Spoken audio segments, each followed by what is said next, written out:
realized it was oozing from her poom-poom.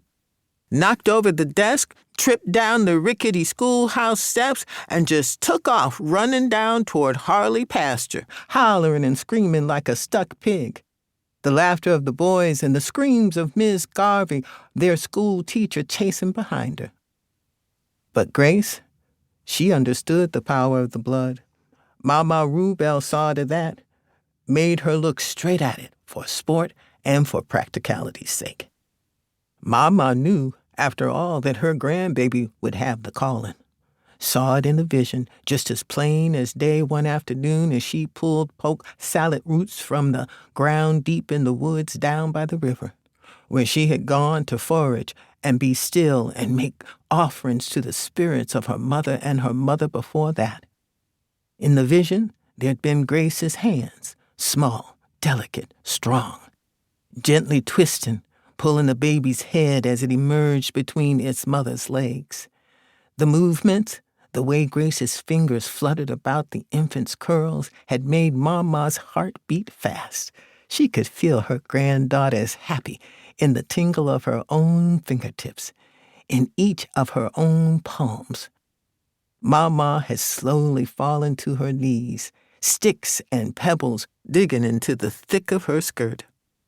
She'd kissed those palms and pressed them, warm, pulsing with energy, to her cheeks.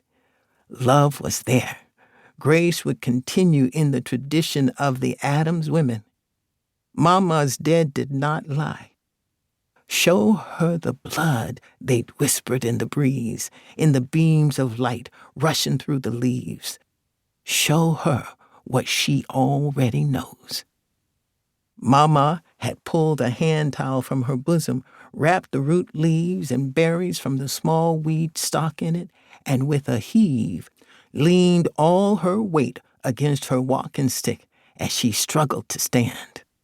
As quick as her thick legs could take her, she'd hobbled through the brush, across dirt and grass, past the great pear tree and the bumbleberry bush, back to the clapboard shotgun house she'd called home since she was a little girl, being taught the ways of a midwife by her own grandmother. Maw Maw pushed through the back door, squint-searching the tiny two-room house, her eyes traveling from the bed and small bureau to the kitchen table and 3 wooden stools Mr. Aaron had fashioned from a fallen oak tree in exchange for 2 months' worth of Maw Maw's Sunday dinner plates.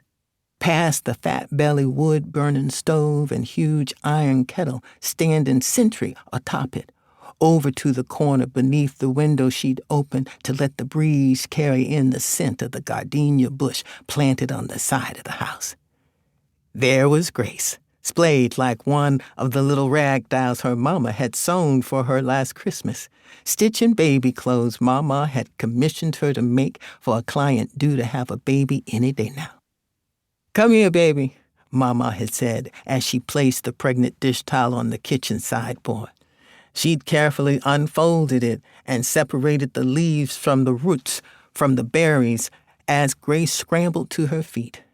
"Bring Maw Maw Ruby her bag." Grace, then 8 years old and therefore eager, had practically flown to the chest where Maw Maw kept her special bag. Somebody was having a baby, and Maw Maw had to hop too. Grace knew because that's what her grandmother did.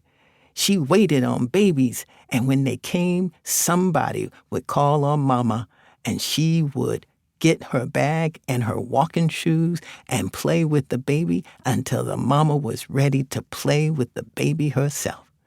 Or something like that. "Who baby coming today, Mama?" Grace had asked excitedly as she struggled to gently place the weighty black bag on the table next to her grandmother. "Nobody, child," Maw Maw had said. The chair she dropped into creaked as she settled herself onto its frame.